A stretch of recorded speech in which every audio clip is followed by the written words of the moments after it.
Welcome in, folks. Unfortunately, it will only be raining dogs this afternoon. I am your host, Henry Janssen, sports writer for the Kirksville Daily Express here. Thank you for joining us for Raining Cats and Dogs. This evening, we have the honor of being joined by Truman women's head basketball coach Theo Dean, who, as of Saturday afternoon, is tied as the second winningest coach in program history, having just racked up his 100th win. Thank you for joining us this afternoon, Theo. Thank you. Thanks for having me. Talk a little bit before we get into it about just what kind of a privilege it is to be in, triple figures territory as far as how far you've come from, assistant coaching days to now not only being here, but being for real. 100 wins is a great accomplishment. Absolutely. Looking at, just my past as a coach, I'd look at, I go back to, and I always reflect on my 2 years as a graduate assistant. And one of the assignments I had to do in my Master of Leadership grad class was basically a 5 to 10 year plan. And I remember that plan. I was a GA at that point. So, basically I said my next step was to be a high school assistant, maybe a high school head coach. And then that next step would be a college assistant. And then from there, it's like, maybe I'll be a professional skills development coach. There was never college head coach in that space because I didn't think it was possible. I thought people would care too much about the fact that I didn't play in college and not even give me a shot. And you fast forward 5 years or 6 years from that assignment, I was named, head coach here at Truman. And I'll never forget my first win. My first win was we were at Quincy for the GLBC GMAC crossover. It might be GLBC GLIAC GMAC crossover, actually, if I'm not mistaken, that year. And we were in 2019, we played against Wisconsin Parkside, my first game. And I believe we scored 84. I believe we scored 84 that game. And, I had my wife there, my mom and dad, my mother-in-law, father-in-law at that game there at Quincy. And then you fast forward, what's 6.5 to 7 years. I don't know. I don't feel like doing math. 6 years to roughly that around that same time frame.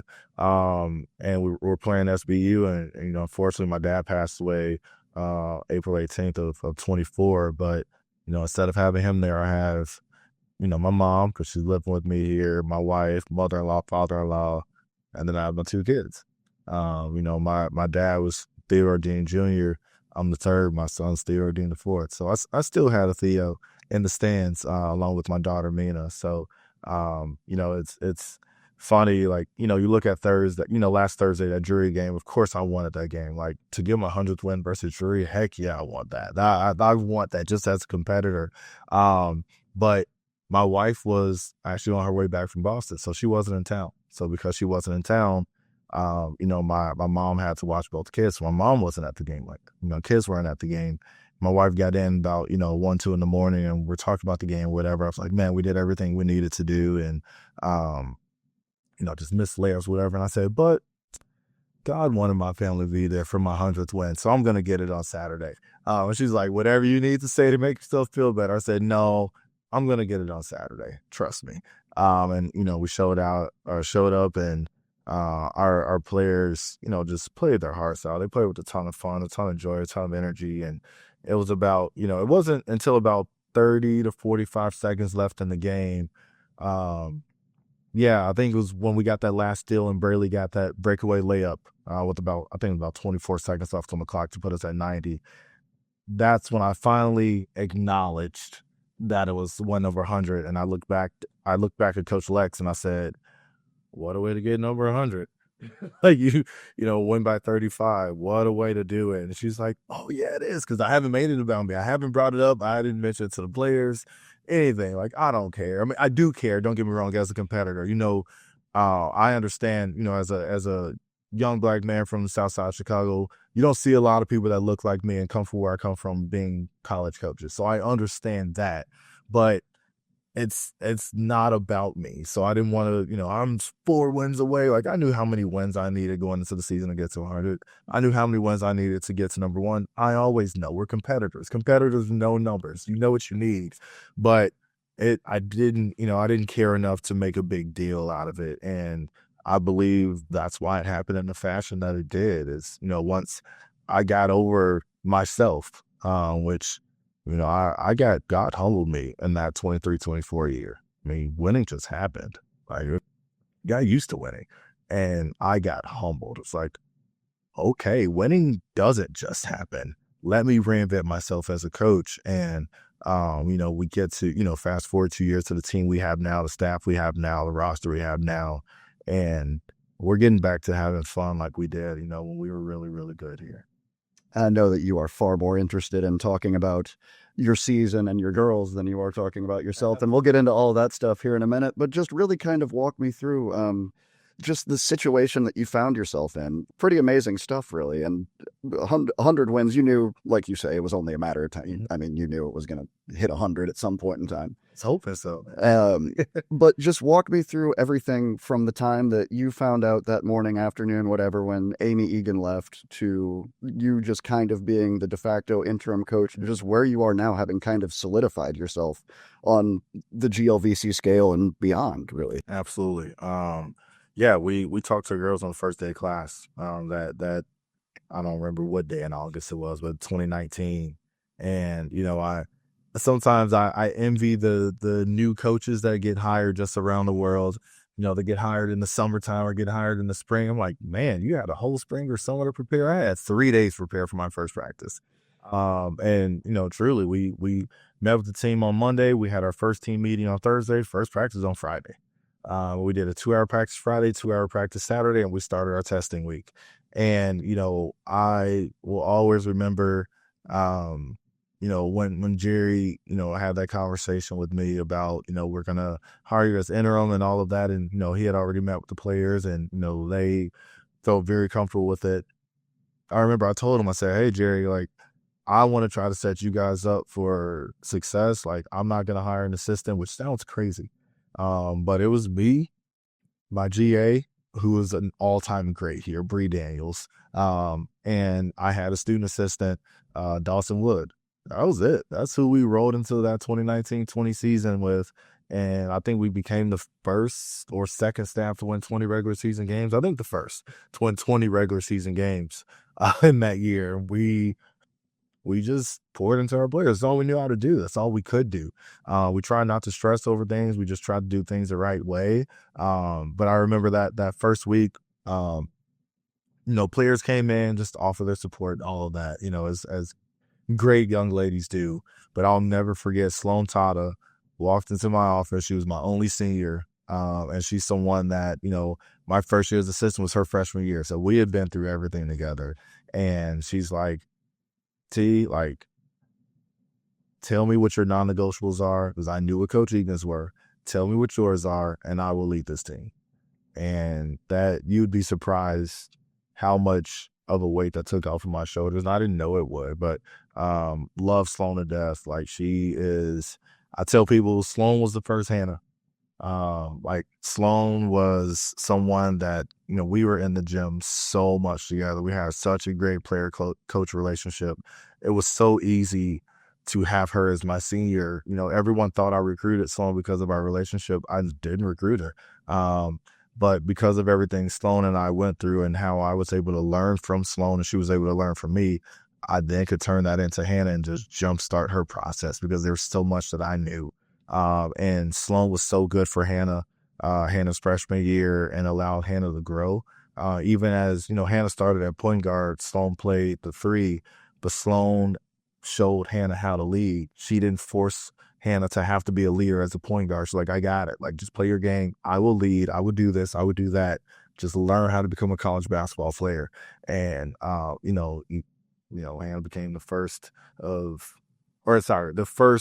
2 freshman of the years that I had as a head coach, but Hannah became the second of 3 overall that I coached here at Truman. And each one just became easier and easier because I used the experience I learned from the one before and just poured it into the next one and just helped them jumpstart their process. It really is pretty amazing just looking back on the past 6 or 7 years for you that those just aren't things that conventionally happen or traditionally happen. And being able to have this opportunity, I don't want to say fall into your lap because, of course, you had to grind for it, but to be able to find yourself in an opportunity where, hey, here's this vacancy. And I know how frequently you talk about next man up. This is almost very much a case of next man up. And Absolutely. all the development over the course of that period of time has, you as both a person and a coach, has, I think, been evident. And so congratulations on 100 wins, sir. Thank you. Thank you. I appreciate it. Talk a little bit about this week that you're coming off of, a tough loss, well-fought loss against conference arch nemesis Drury, and then another commanding victory on Saturday afternoon against Southwest Baptist. Absolutely. I think, this past week, we felt really good about our opportunities going into Thursdays and Saturdays game.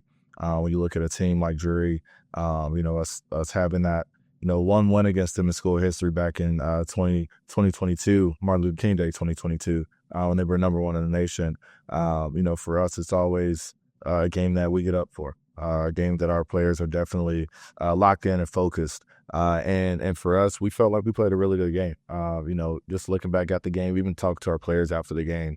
We didn't feel that they did anything to beat us. We beat ourselves. You look at that third quarter, 3 of 13 from the field, 3 of 11 from 2, but also just for the game missing 6 free throws, and you have 4 playoffs. You beat yourself, which actually allowed us to go into Friday very enthusiastic. Went into practice Friday, film Friday with a ton of energy, looking to bounce back, but also understanding that we don't have many things to look at. We're like, oh, we did this wrong or did that wrong. We just need to make layups and continue to play defense to the level that we've been playing it at in conference so far in these 3 games. And we came out and did it. And it's, a testament to our players and just their dedication, but also their will to win. We had an amazing group out there that really changed the game in that, the end of the first quarter to the second quarter with our press and pressing. As you've seen us, over the years, is not something that we do often. And I told our team to press, and they just stayed in it.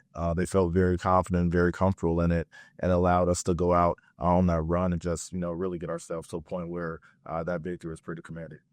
And that's the second time in 3 games you guys have scored 80 or more points. You're obviously the conference opener against Rockhurst was also a blowout. It seems like when you're feasting and getting everybody involved, it really does become a diverse and dynamic type of offense. When things get rolling and the ball gets moving around, talk a little bit about what the difference is in some of those games versus more of like the games like in the mid 60s, like the Drury game, for example. Absolutely. I would say just overall, just what we told our team back in the spring, before we even had our full team together, our returners knew, and as we got our transfers and our freshmen, I told them that I was committed. I wanted them to be committed to win by committee. So that's why you've seen, I think we've had 7 different leading scorers in 9 games. I think we've had 6 or 7 different players score 12 or more points. And for us, that's by design. I didn't want to have a season in which we need somebody to score 15 plus in order for us to have a chance. I want us to have a team in which we could have 2 or 3 players score 15 plus, but it's going to be 2 or 3 different players.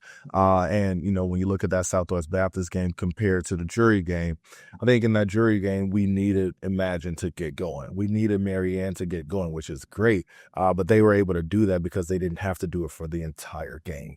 They got to do it in spurts. They got to do it in certain moments. And then when you look at that SBU game, we went into halftime. I think we had 9 assists, and I wasn't satisfied with it. And I told our players we need to get to 40 rebounds, keep our turnovers below 10, and get towards 25 assists. And I said, we get towards 25 assists, we're going to win this game by 20 plus. We had 22 assists. And ironically, just my teams, we don't play for steals. We play pretty safe defensively, I guess would be the word that you use. But the fact that we had 18 steals and now hit, top 5 in single game history in steals, that was just the cherry on top, that we could change our style of defense and really ramp up the pressure and do it without fouling, but also do it in a way in that is going to help us and help produce a more commanding win than if we just stayed, safe in our pack line defense and our zone and different things like that.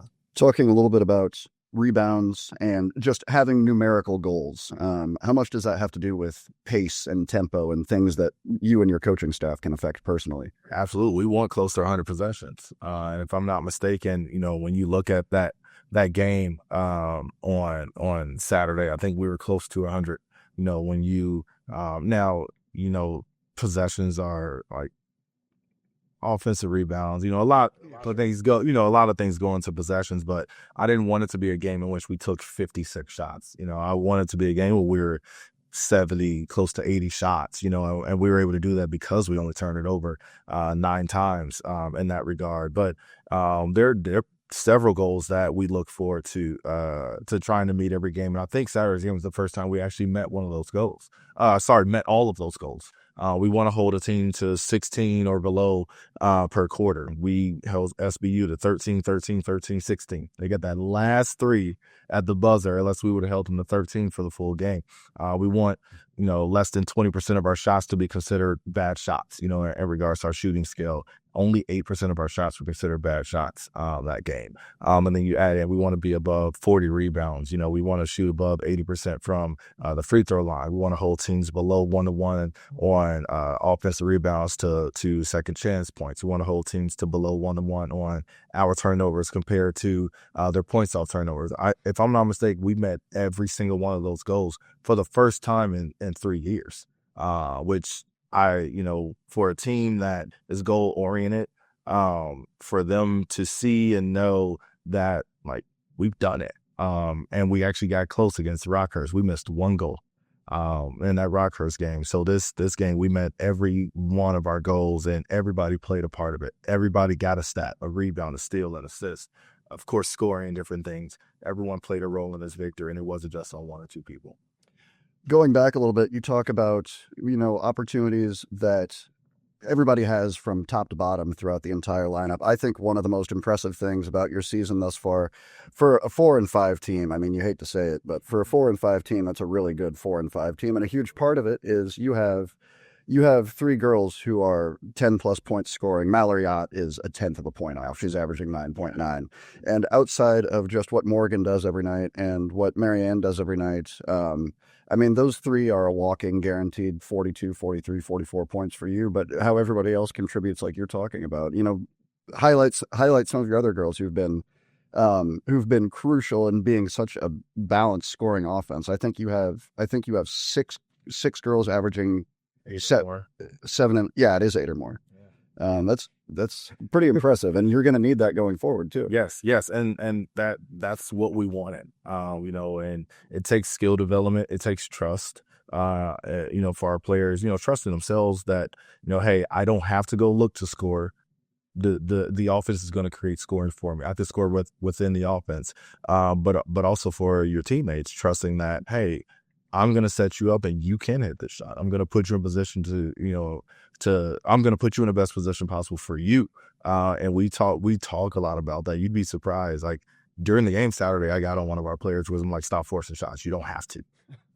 And we were up by 20 at that point. But it's because that's our standard. That's what we want, and you throw out, Braley, she's had 3. The first game of the year, she had 12. And then, we go to Rockhurst and we go into halftime. I was like, Braley, I need you to rebound. She went and got, I think, 9 rebounds in 1 half. And then you look at, Saturday's game, she has 21 off the bench.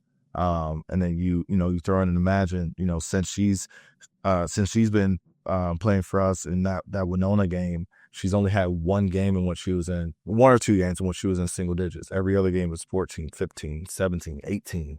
And it makes Morgan, Marianne, Caitlin Odom, Missouri Western, the big game for us. The game, yes, we lost, but I'll tell you what, we got on that bus feeling really good about that games. We know we played our best. And still to Missouri's other.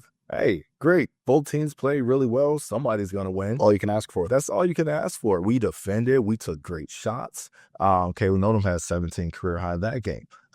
So we've had 5 or 6 players hit a career high already or top it already in just 9 games. And the easiest way to sum that up is because we're not trying to hit career highs. It's happening. It's happening because we're sharing the ball. It's happening because we're buying into the standards, the offense, the defense, but also they're pouring and buying into each other. One thing that you and I have spoken about a couple times personally, but I think it'll be interesting for the viewer or the listener, is the bench, man. Just how much these girls love each other. And it's not fake, it's not synthetic, it's actual really being passionate about if you're out of the game, you're gonna be pumped up for the five who are on the court. And we've talked about that makes your life significantly easier as a coach when you don't have to artificially make these ladies care about each other. They just do it organically. Just talk a little bit about how far that goes for you. Oh, we call it Benergy, the bench energy. And I stole it from Molly Miller, head coach at Arizona State. She talked about Benergy a lot when she was at Jury, actually. And for us, it's huge. You go back to my second year as a head coach, where in the COVID year, we don't have fans. We had to generate our own energy, and that's really where it started for us. You have to be loud, calling out shot clock, calling out scout, personnel, plays, like echoing plays, all those different things. If our team doesn't know the shot clock, we don't blame them, we blame the bench. It's like, what else are you guys doing? You're watching the game. You can see the clock. They're the ones trying to read defenses and all those different things. And we call it just being in the game when you're not in the game, being engaged. We bring that up in practice. If someone, we're working on a drill or we're working on defending a play and, next group goes in and say they run it wrong. It's like, okay, you clearly weren't engaged when you're on that sideline. We call that stuff out. And it helps you. And because at the end of the day, next man up in sports is a real thing. You never know when someone's going to get in foul trouble, be hurt, whatever the case may be. And now it's on you to go out and produce. And if you weren't paying attention to what was working, but also what wasn't working, there are going to be some issues. But I would say in regards to, you mentioned you can tell our girls love each other. You can tell it's not fake. That has nothing to do with me. I give all credit to Mallory Ott and Lexi White, our two captains. They took over the reins as captains in April, and they vowed to make this team a team that loves each other. And I will tell you, this is the closest team I've had since that national tournament run. By far the closest team. It's a lot easier to have fun, right? Not only just for them, but also for the coaching staff. Yes. Speaking a little bit about the coaching staff, talk about your new signing over the course of the summer. Coaching staff looks a little bit different than it did last year. Talk about what goes on behind the scenes with you guys and just highlight them a little bit. Yeah, I'll actually start with TJ, because, TJ was with me last year, and TJ is someone that really stepped up in April. And we had several talks about where we wanted our roster to go, the different types of transfers we wanted to bring in, the skill set we wanted them to have, but also the direction we wanted to go in our program. We were about to go into a year in which we were going to be quote unquote young again for the third year in a row. And, in this game, and, when you talk fifth year, all this stuff, you got to stay old. Like, it's the race to stay old. That's how it works. And, she was huge in helping us get, the transfers that we got. We got Malia Rogers last September. But when you start, April, that's when we got Marianne. We got Marianne right after the national tournament, the national championship game for D1. It was about a week later. We got Marianne. And then, you look up and, we get Imagine, we get Marta, we get Nay, we get Maggie. TJ played a huge role in, I would say, Marianne, Imagine, and Marta. Like, TJ found Marta herself, as a GA, and then, we were able to hire Coach Lex, Alexis Griffin, who's been amazing. And from the moment she got hired, we got 4 commitments in the span of 3 weeks, 2 transfers. So we got Nay and Maggie, but then we also got our signees for the 2026 class, Abby and Ava, in the span of 48 hours, both committed on their visit. And we've had more, I think since Lex got hired, we've had more people on this campus, and what would that be, a 5 or 6 month span than we had in 2 years. And she's really just taken on that role of recruiting coordinator very seriously. But also, her attention to detail defensively. I don't think that it's a what's the word I'm looking for? I don't think it's a mistake that we have been defending as well as we've been defending in conference. You had gave up 58, 66, and then 55, if I'm not mistaken, in conference, and that's because Lex is a defensive coach. She stays on them about defense, and it allows me to do what I enjoy the most, which is coach our offense. Make those, teach our players how to make those reads and different things, because I trust what she has to say from a defensive side. I love that. You talk a little bit about how wide open everything has become in the day and age of the transfer portal and things like that. You've seen it go both ways, as far as, girls begin.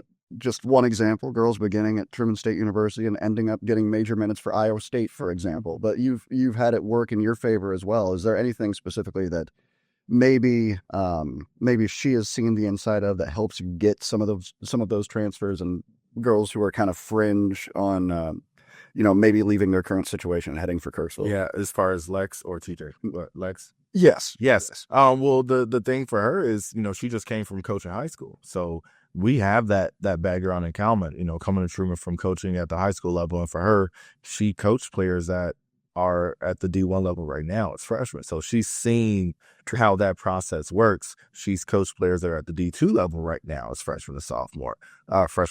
She's also coached players that are like very, very important players at the NAI level. It could very well be D1, D2 players. So she's coached players that are at all three levels and really and has really been a part of, when she was there for those 3 years at Hickman, the recruiting process to understand, okay, who is really telling the truth, who is, feeding a little, BS, so to speak, and who's like genuinely interested in those players. So from that standpoint, now you bring her here where she is in our role. She understands how to talk to those players because she was just on the other side with the players who were getting talked to.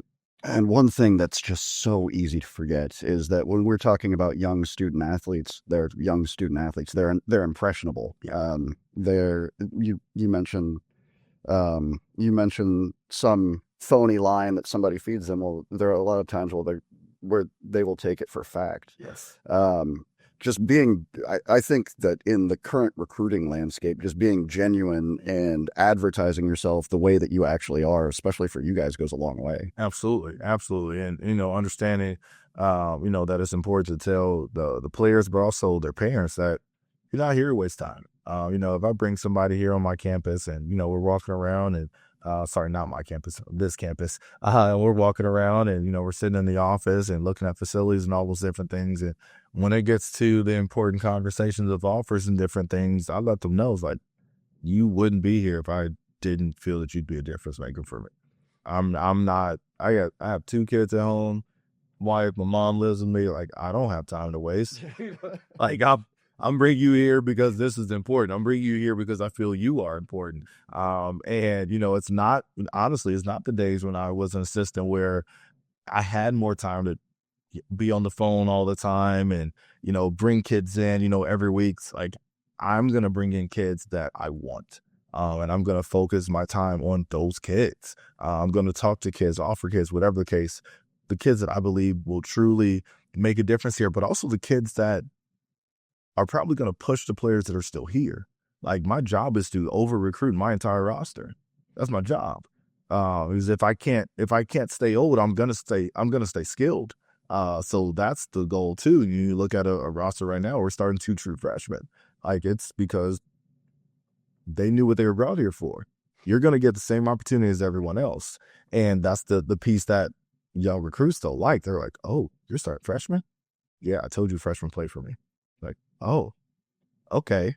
And sometimes it takes them seeing, like you said, you're getting fed phony lines. Well, it's not phony if you see freshman, sophomore, redshirt sophomore, junior in my lineup Who fit in immediately. Yes. Fit that mold immediately. And your philosophy, I well know, is, I mean, hoops, we want to put the best product on the court, but at the same time, you also have to want to be here academically. Absolutely. And do you think that pretty much your entire roster, top to bottom, falls in line with that right now? Oh yeah. You know, you got players on, on this team that from day to day, they might be busier than I am. Yeah. One of my players specifically, Nay, she's in clinicals twice a week.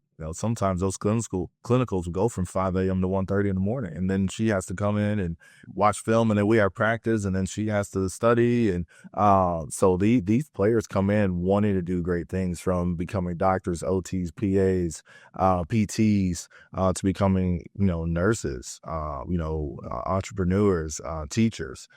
So they definitely, fall in line with the academics, because for a lot of them, that's why they're here. No, yes, they love basketball. They're great at basketball, but they understand they have a 4 to 5 year span, and that's it.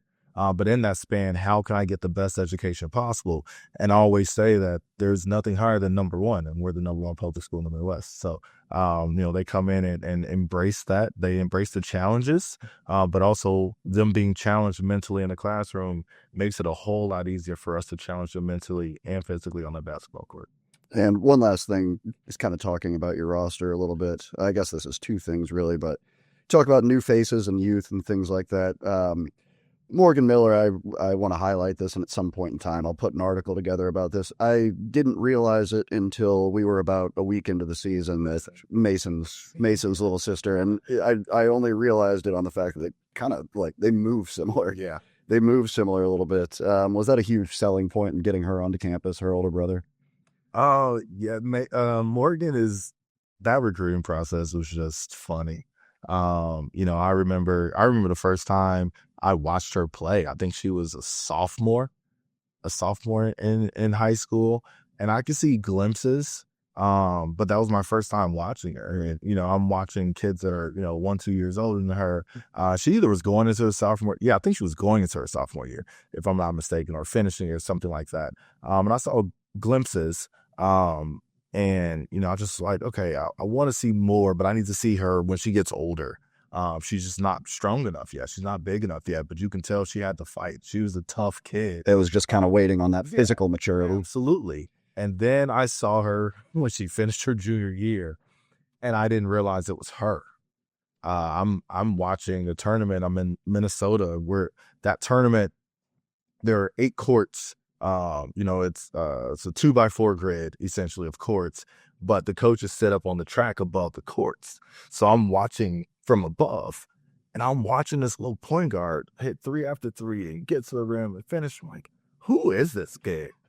And I pull up the book, and I was like, wait, that's Morgan Miller? Whoa. And I called her, offered her. And, she just was like, my family loves Truman. I've been to a million games. Like, I've watched you coach a million games from watching my brother play there, and all those different things. I was in the end of June, roughly, and July rolled around. It was right before my birthday. July rolled around, and I was calling Morgan, in the middle of a tournament, just to tell her, because I tell all recruits, if I find another recruit in your position and I feel like I'm going to offer, I'm going to let you know before. So I call her, she has a game later that day, and I was like, hey, I just want to let you know I found a guard, but I'm not, I think you guys could play together. Like, I'd love to have you both. And she was like, well, who is it? And I told her who it was. She was like, oh, heck yeah, we play well together. And she had just played against that guard the day before. She's like, oh my God, we play so well together. That girl is so good. She's like, and actually, I was about to call you to tell you I wanted to commit. It's like, huh? Okay, that works. A couple hours later, she plays in a game and proceeds to hit 8 straight threes. It was like, that works for me. And then came on her visit a couple weeks later, and, did the pictures and the whole nine. And her and her family have been amazing. Her dad had been waiting to put that Truman gear back on. Her mom been waiting to put that Truman gear back on. They've been to every game, and Mo's been someone that, like, you can tell she's a winner. She is gritty. She's tough. And I told her, I think back in September, I said, once we get to around December, I need you to look like a sophomore. Like, I need that to happen. Make it happen. And she's like, I want that challenge. I want that pressure. Push me to be there. She's accepted every ounce of critique or help or whatever the case may be that we want to offer. But there's been a lot of huddles that I don't have to talk because she's already talking. So she's that natural born leader, and I see that, and I love that. You don't see that a lot in freshmen at all. Grown up really quick right before your eyes. Pretty cool. She is one that I specifically wanted to highlight just because of the Mason Miller connection. Mason, for those who might not know, was, I want to say 2000, what would the years have been? 2020 Was he 20 to 23? I think so. And he was freshman of the year. Was it 21? Sorry. He was 21 to 24. So Correct. I think 23 he ended. We got our research team on it. Upon fact checking that a little bit, Mason Miller was around in 2021 and 2022 here on campus. But anyway, a relatively recent graduate of Truman State University who was a very similar style player in a lot of regards to his little sister. Yeah. And it does not surprise me that, I mean, she has bulldog in her blood. No. Oh yeah. That's a really cool story, kind of a legacy type story. Absolutely. I think that the other that I wanted to highlight, I think that one of maybe the most pleasant surprises for anybody who's been following has probably been Imagine. Yeah. And just her ability to like, whoa, who would she take over a game in spots? Talk a little bit about. Yeah. Imagine, she's another fun story. I first saw her play when she was 12, I believe. And I could tell, like, even at that age, she was playing up. And I was like, this little kid's going to be good. I think she was playing up 2 grades, if I'm not mistaken. 2 or 3 grades she was playing up. And she was just, like, she didn't care that she was the youngest one out there or potentially the smallest one out there. She was like, I'm better than you. But not in a cocky way, but like a confident way. Like, I belong here. And honestly, when I watched her, especially as she got older, I was like, this kid's going D1. And she did. She played 2 years at Alabama A&M, and then was at Washburn last season and reached out to me. She's another one, along with Marianne, reached out to me and basically was like, I'm interested. I feel this is somewhere I want to be. I know you. I know coaches that know you and they trust you. And she came out here and, we had several conversations. I've known her mom this whole time. She has a sister at Cal right now. She has one going to Central Arkansas next year. Her brother plays football at Nebraska Kearney. So I know the family. So I told Imagine, I said, I'm going to get you back to that player that I saw when you were 12. That kid that just loved this game, played with a ton of energy, just did everything on the floor without doing everything on the floor, if that makes any sense at all. I said, I'm going to bring that love back out of you. And we actually had our last practice of the year. She scrimmaged with us, and I played, and I'm talking crap to her. She's talking back. It's like, ooh, I like this. Like, not many players will talk crap back to the coach, and she's like, no, we're playing. You're not Coach T right now. You're the opponent right now. And when she got out there and played, she was making some plays that she didn't make at Washburn, and our players were like, what the heck? I was like, yeah, like, when you allow players to have the freedom to be themselves within what you do, that stuff comes out. And since she's been on this campus, you can see it every day. The attention to detail, but also her ability to add her natural athleticism, her natural basketball IQ onto what we do. And I think that's what you see in some of the players you've highlighted. It's not that they are so like black and white. Like, a lot of what you see is them understanding how to live in the gray, but not get outside of what we do. And Imagine is one of the ones that does that. She can come out and score 7 or 8 straight points without it looking like she's isolating or playing one-on-one. It's all within the offense. It's all within what we do. And you see a lot of what, if you were to pull up her film from her freshman year at Alabama A&M when she had some starts and all those different things at that school, it's the same player. That's who she was at Bishop Miege High School, and and, you know, playing for Phenom, playing for Eclipse back in the day. Like, that's who she was, a kid that can break you down, but also the kid that can, hey, I could be a role player, move the ball, pass the cut, find my teammates. But when it comes time to get a bucket, I'm here. I'm ready. And that's what you see. And for you, who's somebody, as you've highlighted, system-oriented, goal-oriented, ultimately, it's, you know, the word culture is so kind of nebulous, but just as a culture thing, but you have found a lot of players who fit that mold, and that you talk about bringing that joy back, the joy of Joy for us as coaches. and joy for you as coaches. And that goes a long way, well beyond just the personnel on the court, but also existing within the system that you guys as a coaching staff have created. Absolutely. And I think for us, you know, I'll give my daily habits a little bit of credit. One of my daily habits, I wake up and I get on Twitter automatically before I get out of bed. First thing I do is I get on Twitter. And this will make sense. The day we played Arkansas Fort Smith, I woke up in a hotel at Springfield, Missouri, hopped on Twitter, and I see a post. I can't remember the men's coach. There's a men's college basketball coach that had a quote, and it was the first thing that popped up. And it said, if our team was doing what they're supposed to do, I should only have to call a play for the last 5 minutes of the game. And I was like, I like that. You're right. It's like, you know, and you break it all down. It's like, what he's saying is, my job is to teach you how to play basketball, not to teach you how to run plays. If I just teach you how to run plays, you're a robot. Play breaks down, what are you going to do? Well, you don't know because you never have any freedom. And before that game, I go over to Morgan Miller, starting their point guard, and I said, hey, scrap all the plays, only run, I'm not going to call it plays out, but only run basically our open flow offenses. We have about 4 or 5 of them. I said, run those 4 if you don't hear, unless you hear something from me. And she's like, all right, I got you. Play Arkansas Fort Smith.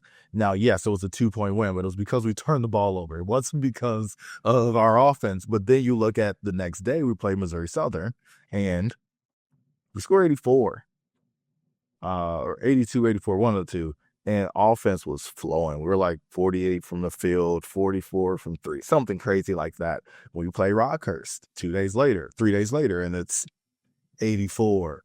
You know, we play Drury, and once again, we make our layups. We score 75. We play SBU. We score 90. Very rarely was I calling plays. And it goes back to, I was watching a podcast last year, and the coach said, like, my job is to coach and practice and manage games. Like, I don't have time to coach you in a game. Like, I can help you. I can teach you, yes. But I can't coach you in a game. I have 40 minutes. I need to manage that game. I need to be able to read the game flow, read who's playing well together, all those different things, and teach you, you know, in spurts, but coach you in games, you know, where we can break down all those different things. And what I've seen from our team is, once I essentially, as much as I love offense, but once I let go of the offense and let them play, now I can teach you reads. Now, hey, they're doing this, I need you to do that. All right, okay. Versus, hey, when we run this play, instead of doing this, I need you to do that. Like, huh? Because that's what they're going to be thinking. It's like, hey, we're running 5 out, instead of doing this, I need you to do that. Oh, okay, and if you see this, do that, because they're there. Okay, now, like, they can process it because they're not thinking about, is that before or after I screen away and before I get a down screen? And they don't have to think about that. And it's allowed someone like a Braley Rogers to go score 13 points in the 4th quarter because she's just playing. And the offense isn't centered around one person. It's centered around the ball. The ball has the energy. So the more we move it, the more that puts fear in the defense, and more that just elevates our game because everyone's touching the ball. We're all sharing it, and that's the fun, the joy. That's what it's all about. No one wants to be the person that stands in the corner for 30 seconds.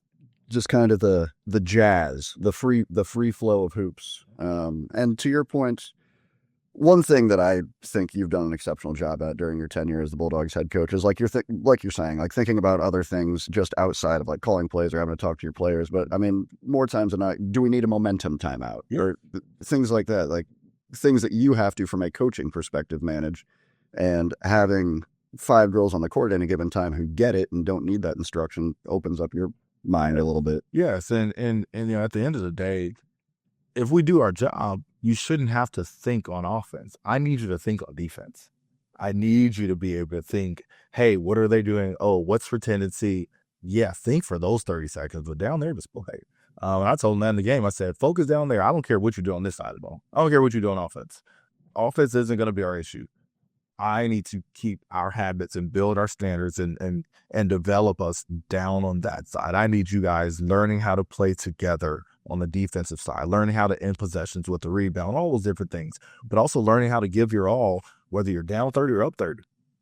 And giving your all isn't, can I go to the rim and make a layup? It's, am I going to sit down in the stance and get a stop?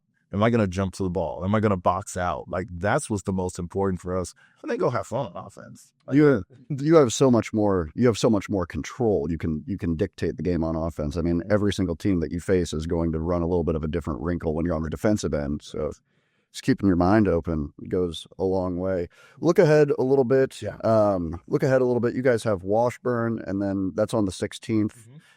Quincy a handful of days later for that field trip game. That should be a fun one out here at Provision Arena on the 18th.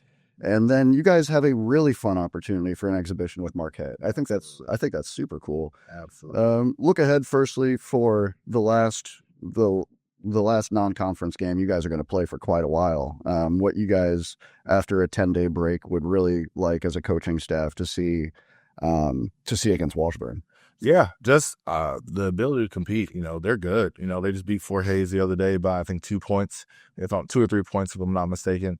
And, you know, their world coach is another Bulldog connection. Laura Westling was the assistant here when I was a manager. My first year as a manager, I believe, was her first year here, if I'm not mistaken, as the assistant. Laura's a great friend of mine, a great coach. She and her wife, Amy Gailey, former point guard here, is an amazing point guard. Love Amy. Laura runs a well-oiled machine, and it's going to be fun to go there and compete against another great MIAA opponent, another school that has a ton of history and tradition, but another school that's going after the same thing we are, doing a different conference, but we're all making a push towards March. We understand how important these non-conference games are, and that's going to be a really, really good test for both of our teams. We're a totally different team than they faced last year. They're a totally different team than we faced last year when we played. I think it was, November 22nd, if I'm not mistaken, or somewhere around there last year. And then you throw in 2 days later playing Quincy, and what most people think is a conference game, but it is a non-conference game, in our kids' game in front of 1,100 students. What more can you ask for? I mean, honestly, It'll be what fun. more can you ask for? Those kids don't know if we're scoring, if Quincy's scoring. They're just loud. And it's a lot of fun to just, I always say just show the beauty of women's basketball.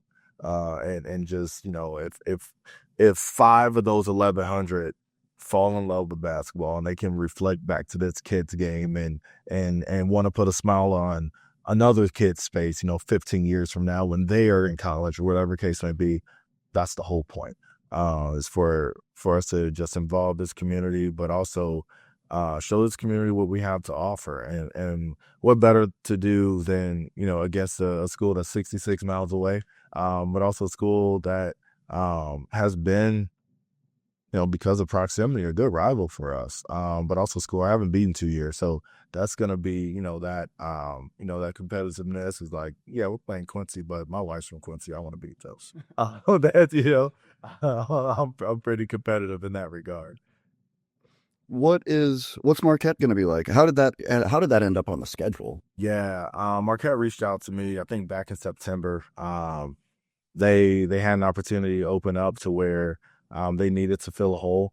And through, the coaching world is so small, it's through a mutual contact, the new head coach at Lewis, Dodie Dunson. He knew one of the assistants, and Dodie and I had actually talked about I think 2 or 3 weeks prior about exhibition scrimmages. I think he was trying to fill his, I was trying to fill mine. And I guess when that opportunity opened up with Marquette, they called Dodie, and he's like, hey, I'm full, but I think Theo has an opening. And they called me, and we were able to, between both of our legal counsel, we were able to get something set up, a couple days later. And I've ironically have been trying to play. Granted, it's I think their second year as a staff there, but I've been trying to play a school in Wisconsin for 10 years. We have so many Wisconsin players on our roster every year. And I'd love to have an opportunity for our players to play at home. We played, Iowa a couple years ago, Iowa State, played UNI, we've played Mizzou, we played Illinois.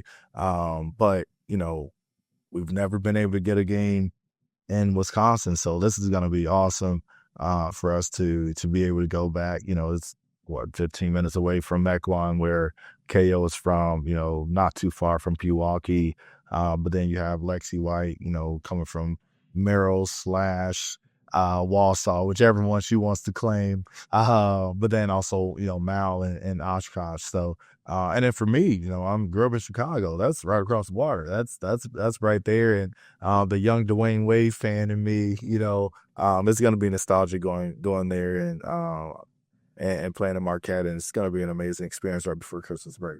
I love that. I love that for everybody who that impacts, and we'll have an opportunity to have friends and family and attendance, things like that. And we've really kind of lost that connection since Parkside left GLVC. Exactly. Yeah. We haven't played Parkside since 2021. It's the last time we played Parkside. We played them up at Ursuline, actually. So we weren't even in Wisconsin. We're in Ohio. But yeah, it was always great to go back to Parkside, and you have that Lewis Parkside swing, and my family could come up and watch us play and different things like that. And or like those Wisconsin families, they love that road trip, to get to see their daughters play basically at home. So it'd be great to get another game in Wisconsin and play a Big East team, and I'm excited about it. It's going to be a ton of fun. It's going to be a great experience for our girls. Before I let you go, Theo, coming into the Christmas break, you guys will be 2-1 in the conference. Like you mentioned, the Quincy game at home is not a conference game. Correct. 2-1 going into the holiday. Realistically, just talk to me about some expectations within the GLVC and what you're telling your girls every day in practice, where you'd like to land in the grid on your way to fight for a conference tournament spot and all those things. Absolutely. As crazy as it might sound, is we don't even talk about that. Whatever's supposed to happen is going to happen. But I think you create your own luck, which is a phrase I use a lot, when you show up every day, give 100% of whatever you have. We all know as working adults, as tired people, you don't always have 100% to give, but you can give 100% of 80. You can give 100% of 90.